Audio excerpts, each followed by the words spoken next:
Hi everyone! Welcome back to my channel. My name is April. I go by Ruby Rouge here on the YouTubes. I shared this meme on Facebook that says nobody claim 2022 as your year, as we are going to walk in real slow. We're going to be good. We're going to be quiet, cautious, respectful, and don't touch anything. But that doesn't mean I don't want to wish you the best and the most wonderful start to the new year. And I hope that all of your panning and other goals get off to a fantastic start and that you're blessed in the most possible biggest way heading into the start of the new year. I'm so sorry about the camera angle, but sometimes I gotta do what I gotta do to get a video out. I do like to add in some photos for you to look at to kind of keep it a little more interesting when I do this angle. So I will put in some looks that I've done in the past with this palette once I introduce it, and maybe some Pan That Palette throwbacks if I have time to add those in. But I certainly wanted to get this video out on day one of the new year. This is my Pan That Palette for 2022. That palette, or Pan That Palette, was created by Amber F. many years ago. I have been participating since the beginning for the most part. I am participating in the Pantastic Ladies theme this year. The theme this year is Size Matters. It was created by Jessica Lee, and the goal was to pick a big, bulky palette. I don't have any super large or bulky palettes, as I tend to shy away from purchasing them. For that very reason, I don't really like big bulky palettes, but I do have this one. This is my biggest. This is my bulkiest, and I'm drum rolling on it. Oh, it's upside down. Oh, what a terrible introduction. Tati Beauty Textured Neutrals Volume 1. As most of you know, this palette has been discontinued now. That's incredibly unfortunate in my opinion because I do really love this palette.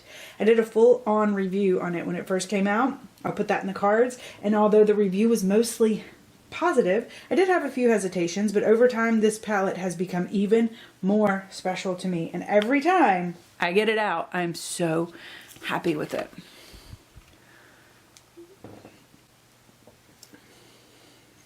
But, and this is in all caps but, nothing tests a palette like Pan That Palette.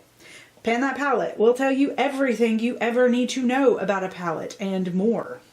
So I am excited to learn all about this palette and hopefully get it to a point where it looks so well loved, just like last year's palette. I think that brings me to my goals for this. It's a huge palette, and I'm not going to attempt to completely pan it.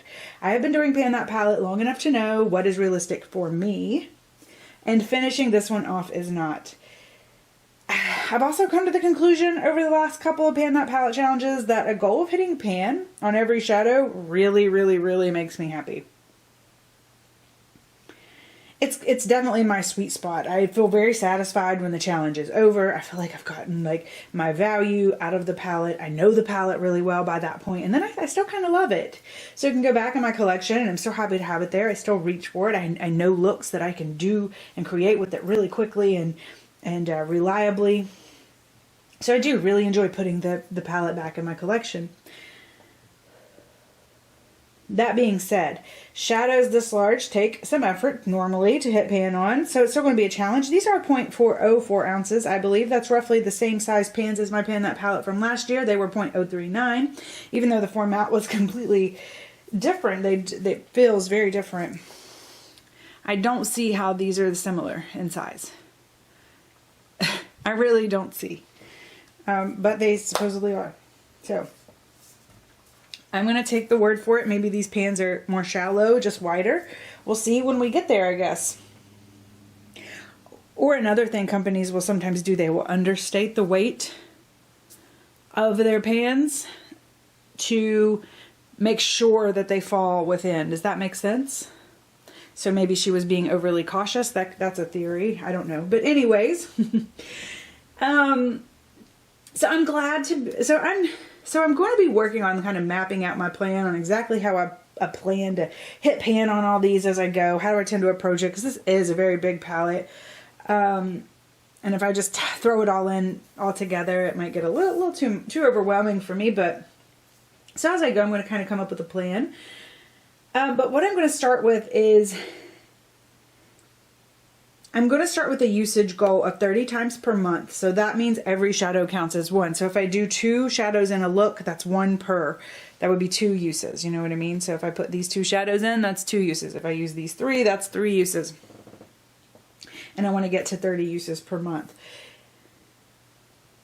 That was similar to how I approached last year. It went really well for me like that. It worked out really well. I still felt like I got to use my other shadows and I stayed on track and I hit all my pans, and that was really nice. So I'll try that again this year. If it ain't broke, don't fix it. I also have the tiniest jump start on this palette because Memory Matte here, this very deep dark black shade, has been in my Pan That Eyeshadows challenge for the past couple of months. So I've already been working on it. It's the most lovely shade of black. It is beautiful. It is so dark. It is so rich. It is just bam. So I'm definitely going to be continuing that the Pan Those Eyeshadows challenge as well this year. I've kind of fallen off a little bit lately. My updates have gotten farther and farther between, but I'll be getting back to normal posting of updates and such here shortly.